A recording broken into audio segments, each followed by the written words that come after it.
Golden State Media Concepts Technology Podcast covers everything tech. The hottest mobile phones, tablets, games. We review it, rate it, test it. Whether you're Microsoft or Apple, Android or iPhone, we'll give it to you again. Black and white. The Golden State Media Concepts Technology Podcast.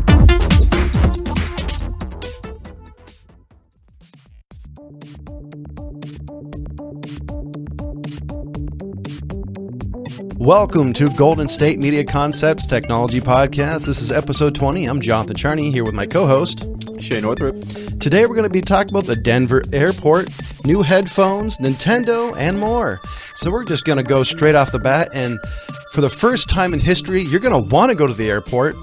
Trust me on this one. The Denver airport is rolling out nearly 10,000 charging outlets, so you're no longer going to have to struggle or mug somebody for that wall socket they're plugging into.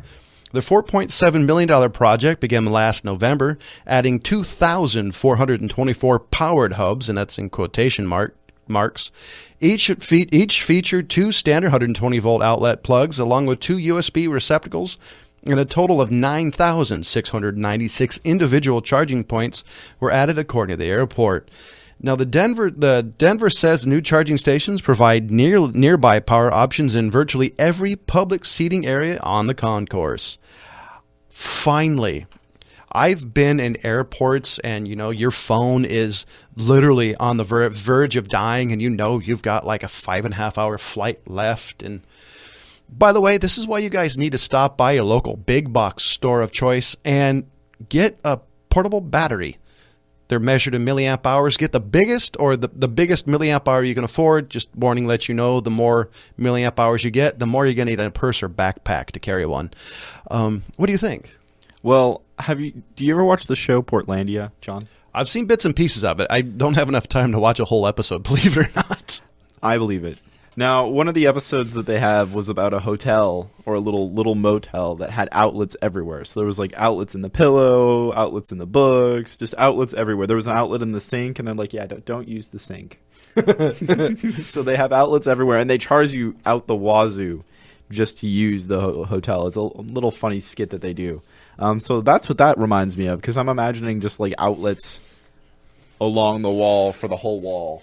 See, I'm jazzed. Now, the last time I flew, it was on my honeymoon, and I think it was a Dallas-Fort Worth airport has these, I think it was them. It was another airport then. Basically had these towers that were sitting behind everywhere that you literally plugged into. Interesting. I don't remember them having USB ports, but they did have the wall sockets. The security conscious geek in me would never recommend using the USB outlets. Mainly because if anybody nefarious got a hold of it, I don't think it'd be too hard to, for example, make that hack you. Yeah, that's a good point. I'm starting to see more and more, even in like commercial homes and things like that. They're starting to put in the USB outlet. Yeah, see, I'm always like, the best thing is, say, if this is your house and you're putting in the wall outlet, I actually get a chance to take a look at the mechanism. No, granted, if there's any sort of computer chip on there, I don't know how to take apart that program. I could probably find a way how to download and depile it. But I don't know. Like I said, I'm very cautious about USB anything if it's not in my own home, but it's about bloody time. Well, I think with the USB thing, it's more of a... You know how you got your little adapter that turns your USB thing into a charger? I think it's the same technology. So I think it's essentially the same as just plugging it in. Oh, no. It's one of these, my tinfoil hat thing goes on. It's basically what it's called safe computing. It's one of those things for me that if you feel comfortable, if you feel safe, be my guest. You totally should if you feel comfortable doing, or you have no choice. But for me, it's always in the back of my mind going, okay, is something going to happen here? Granted, a phone, and some phones are easier to hack than others. Android specifically is a little bit more easier because the permissions based than iPhone, for example. Also depending on the maker of the Android. Oh, yeah. The age of phone, too, has to matter, but I'm excited. I hate looking for an outlet, or a plug, whether it's McDonald's, Starbucks, you're going to, your local airport. It's exciting. Now, the question is, like, say if you're in, I don't know, the Delta seating area waiting for a flight, how often are these little towers? Are they every so many seats, or are they only so many per how large square feet that particular concourse is? Right. That's a question I want to know. Yeah, that's a good question to ask. I really am jazzed about it. I can't wait to see it happen next time I go flying. So, Jonathan, I'm just kind of curious. What's your favorite headphones that you own right now? My favorite that still work are my Sennheisers. Nice. They're a fully enclosed over-the-ear headphone, and they roughly block out like 25% of ambient noise. Oh, wow. Which is perfect for when I'm like editing video or listening to like my favorite musician, for example. So I always get, for me, I like to get the cheap JVC headphones because I need to be able to hear what's going on around me while I'm using my headphones on set. So I do a lot of boom op and I do a lot of boom opping and I do a lot of production audio on video sets, so like commercials, short films, that sort of thing. So you'd prefer like an open to semi-open, say like one of my favorite headphones of all time is the AKG 240s. Oh, AKGs are amazing. I had a pair of those and those were great. But I like to be able to hear what's going on around me. So, and a lot of times when you're on set, you can end up, headphones take a bit of damage when you're out and about and doing, field work.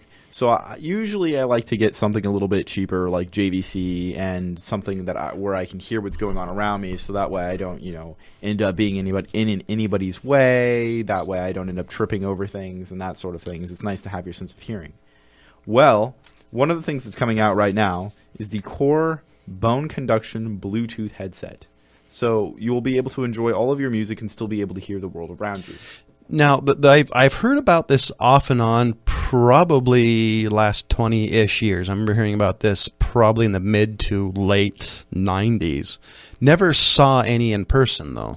Well, it's like one of those things. Do you remember those toothbrushes, like the sound bites? Yes. Where like you'd brush your teeth and you could hear the music while you're playing because you'd play it through your teeth? I specifically remember a Justin Bieber and thinking, man, I know a few people I'd love to torture this with. What they're boasting right now is patented transducers that are bone conducting technology that convey apparently crystal clear sound to your inner ears. So what these do is they allow you to fully hear your surroundings and talk with your friends while you listen to your music in the background. They're water resistant, so they can play your soundtrack anywhere. You don't really have to worry about sweat or anything bothering them. They're a lightweight titanium memory metal that provides a comfortable and durable fit during exercise, travel, and everyday wear. So Bluetooth technology makes it to where you also don't have to trip over your wires and stuff. I know some of the times when I'm listening to music, the headphone wires can get in the way, and it can cause a big problem. Even like the quarter-inch jack, the little jack can get all messed up. So that's a big problem. So these things are going for $96.97. So that's $96.97, which is actually a pretty decent deal for a pair of expensive headphones. I know Bose and even Sennheiser, like you were saying, can go anywhere from like $70 to $200, $300 for a really good pair of headphones. Yeah, and then it depends on if they're for, say, just music enjoyment or studio use. Like true studio headphones that are very neutral are outrageously expensive. But by the way, they're worth it though. If anybody has a chance to actually say borrow a friend's for an afternoon, if he won't kill you to do it, they're amazing. Hearing music as the artist intended, not the headphone manufacturer intended, is a real treat if you get a chance. It's an eye-opening experience. It really is. So one of the things that's important to notice, they have a rechargeable battery that lasts for 6 hours on a single charge. That's not too bad. And it's ready again after a 2-hour charge. Now, is this, do you wear it over the head like a... That's a really interesting question. I think you wear it around your neck, but I could be wrong. I'm not exactly 100% sure how you wear these things. And one of the things that you should also note is it's water resistant, not waterproof. I can't tell you how many people, talk about, well, my watch was water resistant, or it said water resistant, and they jump in a pool with their phone or something, and it's legally just gone. speaking, I didn't think you were allowed to say waterproof. No, I don't think you are. Because everything has a limitation. Like I remember having a watch that said, "Oh, you can take it down to 300 meters." It's like what, 600 feet? Yeah, don't do that. You know, and so even the Apple Watch, the iWatch, says, "Oh yeah, it's water resistant." I don't even take the thing in the shower because I'm afraid of it's gonna melt on me. Well, one of the things that you should I think the only thing that they can actually claim is waterproof is like those little rubber shoes they make for kitchens. the safe slip ones. Yeah. Because there's no electronics, you don't have to worry about catching your feet on fire. But hey, in the future, they could be electric. So, ladies and gentlemen, we're going to go into a hard break, and when we come back from the break, we're going to be talking about video games. See you in a bit. Tired of searching the vast jungle of podcasts? Now listen close and hear this out. There's a podcast network that covers just about everything that you've been searching. The Golden State Media Concepts Podcast Network is here. Nothing less than a podcast bliss with endless hours of podcast coverage. From news, sports, music, fashion, cooking, entertainment, fantasy, football, and so much more. So stop lurking around and go straight out to the Golden State Media Concepts Podcast Network. Guaranteed to fill that podcast itch, whatever it may be.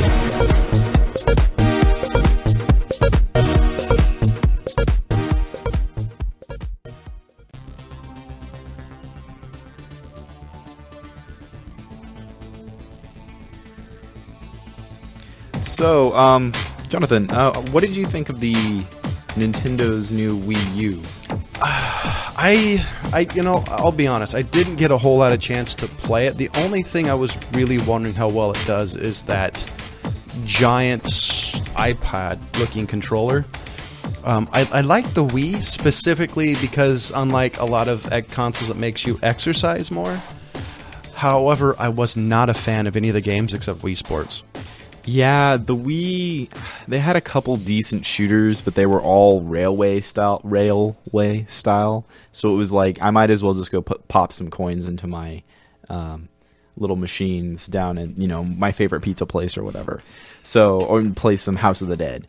But Nintendo has claimed that they've got a new console coming out called the NX, and it hasn't exactly been a secret, but, they haven't really released a whole lot of details. So it's like the iPhone. It's the worst kept secret ever. Yeah. So the NX has long been rumored as a portable console of some sort. So what it does is basically you can carry it around kind of like your Nintendo 3DS, but it has ports in the side, so that way you can hook it up to a docking station, plug in your controllers, and play it as if it on your TV as if it were a regular console, which isn't something that's necessarily new, because even back in the old Nintendo days, you could hook up a cartridge with your little Game Boy games and be able to play it on your Nintendo. So it's not exactly a new idea. To quote the movie There Will Be Blood, it sounds like they're drinking their own milkshake a little bit. It sounds like they're going to be removing sales of their Game Boy by having something like this. Right, and in all honesty, the Wii U isn't a terrible console. It's a lot better than the Wii was. The Wii U is a lot more, and granted, the exercise element is pretty much gone. Really? Yeah, so the Wii U has their little pad, and you can do things with the little pad, but you don't need to use the little pad. They come with like Xbox type controllers too. So they found out that not everybody wanted to accidentally throw a controller at their $1,000 television then. Yeah. So my friend Miguel has one, and I got to play a little bit. And like the games aren't bad. You've got like Mario Kart. You get all your basic standard games. A couple of frames of thought, if you don't mind me, just kind of sidetracking for a little bit. I love the idea of having a screen in front of you. For example, Fallout 4 has this companion app that you can play. So what I'll do is I'll put my iPad in front of me, and it'll actually be your menu, your inventory. You can switch back and forth. It works really well. Oh, that's awesome. I didn't even realize you'd do that. So I love the idea of that, of having more interactive experience, having a second screen experience. The only issue is, by the looks of it, I've never used it, that controller looks very ungainly. Oh, so God, it's a wonky piece of... junk. So I don't know. I really don't know how well, for example, a Bethesda game that requires hand-eye coordination. It requires, in my opinion, a controller that fits well in both hands. Yeah, this thing is pretty bulky. Like the one that comes with the Wii is a pretty good size. But like I said, they also make like an Xbox type controller for it. So if you don't really want to be using the little pad, you don't have to. And they make some pretty good games for it. It's not terrible. But one of the things that's kind of scary about the NX is it doesn't sound like it's going to be having the best specs. I see at this point in time, I don't think Nintendo's going for the standard gamer, for example, because they're never going to beat up, for one, one of the largest software companies in the world being Microsoft, and one of the largest entertainment corporations in the world being Sony. You're not going to beat out them using x86 and all the hardware. They're not even like thinking about 4K. So here's what I'm thinking. I think, and this is what I actually tell friends of mine who ask which console to get when they tell me I have young kids, the Nintendo is the perfect console for children. Because kids, for example, don't really care about graphics quality. They want fun games. And Mario is like the perfect kids game.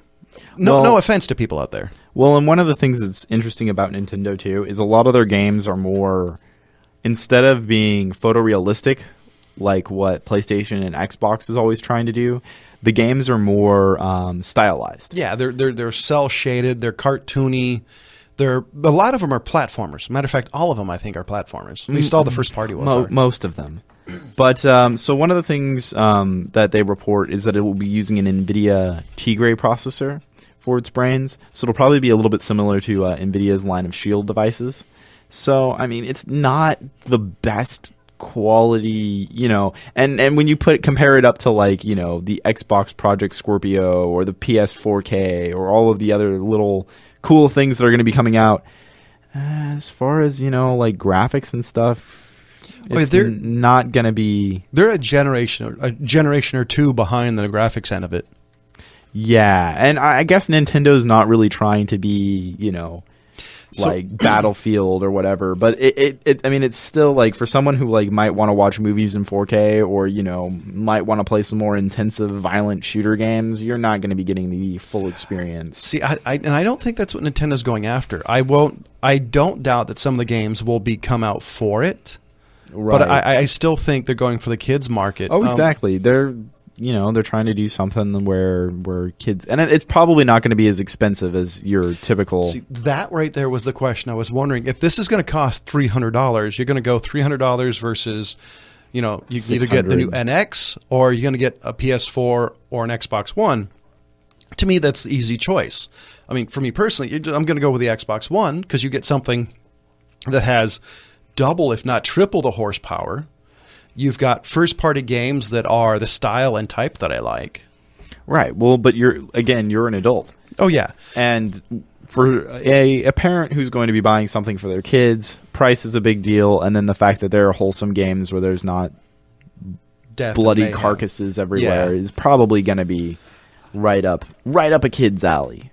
Yeah, see, I was also thinking, I want to talk a little bit more about the second screen experience. I was thinking, and this is kind of way out of left field and probably won't happen, is I really like that. Now, I could see, say, if Microsoft came out with their own, like an Xbox tablet, and it was solely based on secondhand experience. Now, they have I think, what's it called, Microsoft Glass or whatever it's called. It's an actually companion app for the Xbox. Yes. See, I could see them coming up with a tablet or some sort of device that is second screen only that acts as a controller. See, for that's something I would buy because I really do love that experience. It just gets you deeper in it. There's a game that came out for the original Xbox called Steel Battalion. Came with 38 buttons, 2 joysticks, 3 foot pedals. It was a monstrous game that, to me, that wasn't all that fun. But you're bringing an element of realism, of tactile feedback into a game. And I think that second screen experience just adds a little bit more. Now, if Nintendo did that, if you could use that big controller as that and then use the other controller, I think that would be perfect. That's what the big screen does for the Well, I mean, can you use that separately? Use that as a second screen and just use the other controller?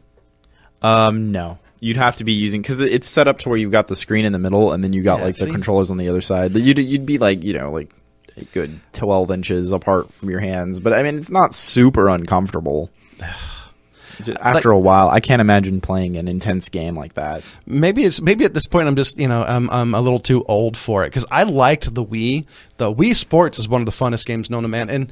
And talking about that, we don't have a whole lot of time. We're coming up to break. We're going to be talking about games that came out when you were born. And for me, set the way back machine to the beginning of the 80s. Donkey Kong, I think, was the number one game at the time. If you don't know what that is, look it up, please, because it's really, how do you describe Donkey Kong? Well, it's like there's an ape on the top of a building that throws stuff at people. Well, yeah, throws stuff down at Mario, and Mario's trying to save. Yeah, was she considered Princess Peach at the time? No, and I think she was just a princess, and I think it was Jumpman. I think at the time. Really, I always thought that he was Mario. Mario.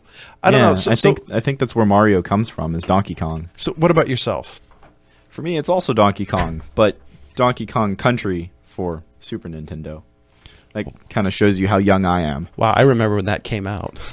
That game's great, though. I had a Super Nintendo when I was growing up, and I had quite a few fun adventures with Donkey Kong Country. Although I liked Donkey Kong Country 2 a little bit better, Donkey Kong Country 1 was amazing.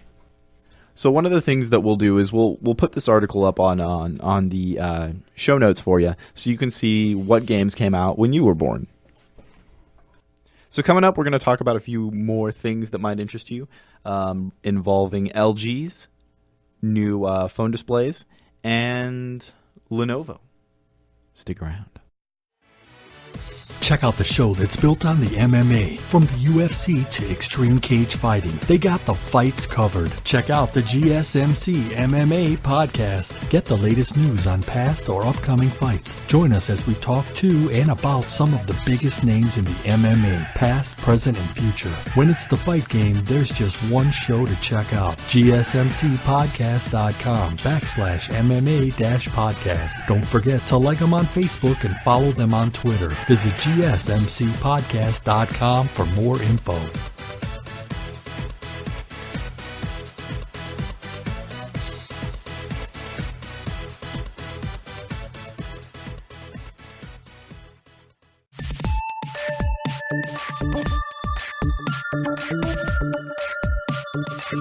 And we're back. So one of the things that is fun to note is LG Display is investing $1.75 billion into flexible LED screens. So they're trying to boost capacity for flexible organic light emitting diode, or OLED, displays, and this latest attempt to meet the growing demand for mobile device makers. OLED is widely expected to replace liquid crystal displays for smartphones as the standard technology in a few years, and flexible displays can be curved or folded. So basically what LG is trying to do right now is they're trying to keep up with Samsung, because Samsung has been talking about doing this for a little bit. Any thoughts, John? I'm still not sure if the idea of folding anything with a screen is a good idea. Honestly, it makes me a tad bit nervous. The curved displays, though, have an amazing amount of use cases. I'm jazzed. I think anything for one, OLEDs draw less power. So anything that makes the battery life in any device, I'm for. Plus the fact they look freaking amazing. They do. One of the things, the blacks are inky, the colors pop. One of the things that I just find interesting about being able to curve or fold your phone. So you're gonna give me a dirty look here, but I like to put my phone in my back pocket. See, I keep my wallet on one side and my phone in the other. And so one of the things that's, kind of scary about doing that sort of thing, I had it happen with an HTC, is if you sit on your phone in the wrong kind of way, you can break your screen, depending on how flimsy your phone is. Or depending on what 6 Plus you have, you may just bend it. Yeah. So my LG doesn't have that problem because it's a solid hunk of plastic and glass. But like when I had an HTC, it bent the phone and eventually broke the phone. Luckily for me, I had a warranty on that sucker. So I had that taken care of. But the idea of having a flexible phone is kind of nice for the kind of people who, and I know I'm not the only one out there. I see it all the time. So wait, hold on. I have a disclaimer. If you happen to put your phone in your back pocket, we at GSMC's Technology Podcast recommend you get the aftermarket warranty, Apple Care Plus, or through what store you happen to be shopping at. You should also probably get like a Gorilla case or something. Yes. OtterBox Defender, preferably, or better. Yeah. Yeah. No, you're right. Was there anything else you wanted to say about this? I'm jazzed to see where they're going. Now, this is a technology for me off the top of my head that I can only see a couple of uses. You can have the gimmicky curved phones. Yep. You're going to have, I don't know, the e-reader that you can curve. I'm looking forward to see what they use it for. Like I'm even thinking of wacky ideas like a lampshade, for example, that's a curved LCD screen. So like your Twitter feed goes around the lampshade. I mean, so sounds like something out of like a really bad Arnold Schwarzenegger sci-fi movie. Right? It Like probably Total Recall or something. Probably involves a TV show where people run around. I'm just looking forward to seeing the use case because I want to know what they're thinking. Because to the top of my head, I can't think of anything that's not gimmicky. They could do like the Samsung curved TV, for example. That's, in my opinion, still kind of a gimmick. There's a distance required, and blah blah blah. But I'm excited. Anything that enhances screen technology, I'm for, because we spend in the modern world most of our lives having to watch some sort of screen. Right. I mean, we're doing it as we speak and doing the podcast. So something that's better. By the way, from what I've seen of OLEDs, they're also easier on your eyes. They are. Oh God, and it might be nice for like people who like to read like ebooks and stuff like that, because I don't know about you, but if you're trying to read an ebook on your little phone, it's killer on your eyes. See, I don't think though on that end they're going to beat the e-ink technology. The e-ink basically, it's like an electronic etch-a-sketch. The best way to put it. It only uses electricity when you hit the next page. That for me, I have a Gen 1 Kindle. It barely works at this point, but the e-ink works the best. Now, if you're going to do like a media consumption device, say like the Kindle Fire, I think that's going to be better because I think the battery life is going to be closer to the Amazon, the Kindle Paperwhite, for example, which right. you can charge and not have to, depending on how much you use it for a week or two or longer. So battery life for me is number one. The way the screen looks to me is also important. Depending on what LCD, what type and age, that the inks aren't black, they're slightly shades of gray. Mm-hmm. And if you're kind of a movie nut, especially one who wants like the color to be like the filmmaker intended, that'll drive you absolutely batty. That's okay. Well, you mentioned earlier, this is kind of a sidebar, but I guess it has to do with screens in some way. You mentioned Running Man with yes. Arnold Schwarzenegger. Yes. I just think it's really funny to note that, like, in the movie, people are watching flat screen TVs, and note this movie came out in the 80s, so flat screen TVs weren't really a thing yet. So they're watching a giant flat screen TV in the middle of, like, Times Square or whatever. But then, like, so they predicted flat screen TVs would be a thing, but then they're using, like, little mini tapes. So in the future, we use mini tapes, and we have flat screen TVs. That's amazing that mini DVs stayed around that long. Yeah. So you want to talk about mini DV tapes and OLED technology. The most interesting thing is happening right now. Lenovo just announced the ThinkPad XY Yoga has a 4K screen. It's also their first laptop that has an OLED display in it. There are other companies that have it. It's, from what I've read, it's actually the largest. HP Spectra X360 convertible laptop and Dell's Alienware 13 have a 13.3-inch OLED screen. So Lenovo has the biggest at 14 inches. The price is roughly about $1,682. It's a premium price. Again, is stuff we talked about. It's, for one, this is going to save the battery on a laptop. This is going to look better. It's going to perform better. It's a faster screen. Let's see. It's going to be fairly amazing. It's going to have a rotating touchscreen, and the display is going to be at 256 by 1440, so it's going to be native 4K. It's going to weigh roughly 1.2 kilograms and is 17 millimeters thick. Wow. And it's going to offer around 11 hours of battery life, according to Lenovo. Now, the only thing I've never understood when it comes to battery specs, like it'll last 25 days with one charge, is what are you doing in those 11 hours? Because I guarantee if I'm watching a 4K movie, that battery ain't lasting 11 hours. Or if you're playing Fallout 4, you better guarantee that battery's going to die. Yeah, it's going to sink faster than Titanic. It's going to come with 128 gigabyte solid state drive, 8 gigabytes of RAM. That's the part that surprises me. Yeah, if you're going to be putting all of this OLCD and all of this extra technology into it, why would you only go with 8 gigabytes of RAM? Why not do 32 or 64? With that price, there better be an option for more. Because 8 gigabytes is nothing, especially with Windows 10. It better be at least modular, because I know some laptops are modular enough to where you can actually replace the RAM. At 11 millimeters, it's 17 millimeters thick. Oh, that's pretty thin. Maybe that's part of the gimmick. Maybe the reason why there isn't so much RAM is just because of how thin it is. Yeah, that's true. It'll be dual band Wi-Fi. Laptop will come with, get this, a 720p webcam. So you have an OLED display with a 4K. That's a 4K OLED display that has a 720p webcam. Get that. It'll have Web 3.0 micro SD mini display port HDMI slots. So this is a lot of bit of the new, a little bit of the old. Yeah, well, Lenovo is really good about being a affordable computer that usually runs fairly well. This is $1,600. This isn't affordable. Yeah, this is their high end. This is their high end. This is why I'm surprised it has a 720p. At least do full HD. You know, at that point, you might as well just be getting an Alienware computer or build a really nice desktop. Bingo. I don't know. Part of this sounds amazing, but honestly, some of the specs, like, I don't use a web camera, but if I'm buying something that's capable of 4K, I want at least full HD out of the webcam. I'm sorry. I want at least 32 gigabytes of RAM because I think if you're doing 4K, you're going to need the extra. You're going to need the extra RAM. Definitely. Mini display port's awesome. Micro SD slot. I think you should just give a standard full size SD slot and throw in an adapter.